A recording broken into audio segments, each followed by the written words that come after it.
اعوذ باللہ من الشیطان الرجیم بسم اللہ الرحمن الرحیم۔ انبیاء کرام کے بعد پوری انسانیت میں سیدنا ابو بکر کا مرتبہ بلند ترین ہے۔ کون سا ایسا مسلمان ہے جو ان کے بارے میں نہ جانتا ہوگا؟ ان کا اصل نام عبداللہ تھا۔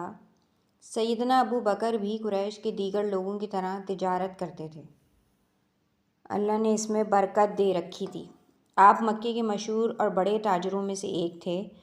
اس بات میں کوئی شبہ نہیں کہ قریش مکہ نے اسلام کی دعوت کو روکنے کے لیے تمام حربے استعمال کر ڈالے۔ اللہ کے رسول کو ہر طرح سے تنگ کیا گیا، مگر یہاں صحابہ کرام رضی اللہ عنہم اور بطور خاص صدیق اکبر کا کردار بھی دیکھیے کہ وہ دل کی گہرائیوں سے آپ کے لیے حب صادق کے بڑے راسخ جذبات رکھتے تھے۔ ان کی محبت و فداکاری، جانثاری اور ایثار و قربانی کا یہ عالم تھا کہ انہیں یہ بھی گوارا نہ تھا کہ رسول اللہ صلی اللہ علیہ وسلم کے پاؤں میں کوئی کانٹا بھی چبھ جائے۔ ایک دن ایسا ہوا کہ سیدنا صدیق اکبر رضی اللہ عنہ نے حرم میں کھڑے ہو کر ایک زوردار خطبہ دینا شروع کیا اور لوگوں کو اسلام کی دعوت دی۔ قریش ان پر ٹوٹ پڑے، انہوں نے آپ کو بری طرح مارا۔ عتبہ بن ربیعہ نے ان کے قریب آ کر انہیں 2 جوتوں سے مارنا شروع کر دیا۔ اس بدبخت نے صدیق اکبر کے چہرے کو بطور خاص نشانہ بنایا، پھر وہ آپ کی پیٹھ پر چڑھ بیٹھا۔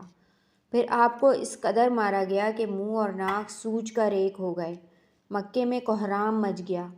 ان کے قبیلہ بنو تیم کے لوگوں کو معلوم ہوا تو وہ بھاگے بھاگے آئے اور انہیں ایک کپڑے میں ڈال کر گھر لے آئے۔ قبیلے والوں کو یقین تھا کہ اب یہ بچ نہیں سکیں گے، چنانچہ اعلان کر دیا گیا کہ اگر ابو بکر کو کچھ ہو گیا تو عتبہ کو نہیں چھوڑیں گے۔ صدیق اکبر رضی اللہ عنہ شام تک بے ہوش رہے۔ قبیلے والے ان کا علاج معالجہ کرتے رہے اور ان کے پاس منتظر کھڑے رہے کہ انہیں کب ہوش آتا ہے۔ شام کا وقت ہوا تو ان کی زبان کھل گئی۔ اب ذرا الفت کی شان دیکھیے۔ محبت اسی کو کہتے ہیں کہ زبان کھلتے ہی جو سب سے پہلا سوال کیا وہ یہ تھا کہ اللہ کے رسول صلی اللہ علیہ وآلہ وسلم کا کیا حال ہے۔ اس پر بنو تیم کے لوگ بہت ناراض ہوئے کہ جس کی خاطر یہ حال ہوا ہے پھر اسی کا نام لے رہے ہیں۔ وہ سب خفا ہو کر چل دیے اور صدیق اکبر کے گھر والوں سے کہہ گئے کہ ان کا خیال رکھیں۔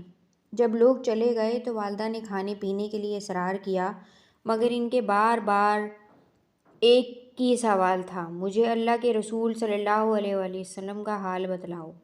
ماں نے جواب دیا، بیٹا مجھے اس بارے میں کچھ خبر نہیں۔ مکہ کی فضا ان دنوں مسلمانوں کے لیے قطعاً سازگار نہ تھی۔ صدیق اکبر رضی اللہ عنہ نے اپنے والدہ سے کہا، اماں جان آپ جمیل کے پاس جائیں اور ان سے دریافت کریں۔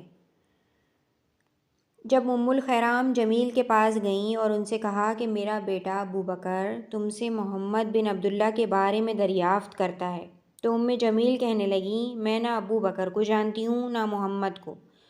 اس خاتون کی ذہانت اور حکمت کی داد دیجیے کہ الخیر سے کہنے لگیں، اگر تم پسند کرو تو میں تمہارے ساتھ تمہارے بیٹے کے پاس جا سکتی ہوں۔ رازداری کا تقاضا یہی تھا کہ اللہ کے رسول صلی اللہ علیہ وآلہ وسلم کا ٹھکانہ الخیر کو بھی نہ بتایا جائے۔ الخیر کہنے لگیں، بہت اچھا، آؤ تم میرے ساتھ چلو۔ اس کے بعد جمیل سیدنا ابو بکر کے گھر آتی ہیں۔ دیکھا کہ ابو بکر رضی اللہ عنہ انتہائی خستہ اور نڈھال حالت میں پڑے ہیں۔ ان کو اس حالت میں دیکھا تو صدمے کے مارے چیخ اٹھیں اور مشرکین کو بددعائیں دینے لگیں، کہنے لگیں کہ جس قوم نے آپ جیسے بھلے آدمی کے ساتھ یہ سلوک کیا ہے وہ یقیناً بڑی کافر قوم ہے۔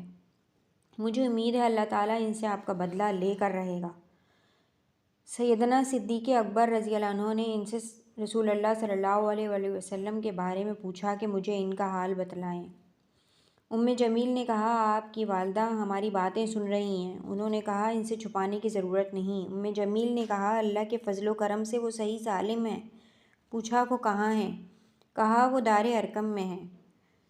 اب صدیق اکبر رضی اللہ عنہ نے قسم کھا لی کہ اس وقت تک کچھ نہ کھائیں گے نہ کچھ پئیں گے جب تک آپ صلی اللہ علیہ وسلم کے چہرے انور کی زیارت نہ کر لیں۔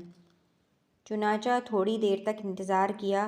جب لوگوں کی آمد و رفت بند ہو گئی اور گلیوں میں سناٹا چھا گیا تو یہ دونوں خواتین حضرت ابو بکر کو ساتھ لے کر دار ارقم پہنچی۔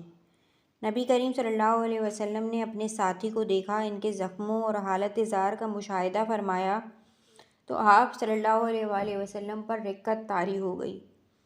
اللہ کے رسول صلی اللہ علیہ وسلم جھکے اور اپنے دوست کو محبت اور شفقت سے بوسہ دیا۔ ابو بکر صدیق رضی اللہ عنہ نے فرمایا، میرے ماں باپ آپ پر قربان ہوں، مجھے زیادہ تکلیف نہیں ہے، بس اس فاسق عتبہ نے میرے چہرے ہی کو زیادہ نشانہ بنایا ہے۔ پھر اپنی والدہ کی طرف اشارہ کرنے لگے اور کہنے لگے، یا رسول اللہ، یہ میری والدہ ہیں، مجھے ان سے اور انہیں مجھ سے بہت محبت ہے۔ آپ برکت والے نبی ہیں، ان کے لیے دعا فرمائیے کہ یہ مسلمان ہو جائیں اور اللہ تعالیٰ انہیں نار جہنم سے نجات دے۔ اللہ کے رسول صلی اللہ علیہ وسلم اپنے برکت والے ہاتھ اٹھائے اور اللہ کی بارگاہ میں درخواست کی کہ انہیں رائے حق کی ہدایت نصیب فرما۔ آپ صلی اللہ علیہ وسلم کی دعا قبول ہوئی اور ام الخیر نے کلمہ پڑھ کر اسلام قبول کر لیا۔ اس واقعے سے اندازہ لگایا جا سکتا ہے کہ صدیق اکبر کو نبی کریم صلی اللہ علیہ وسلم سے کتنی بے پایاں محبت تھی۔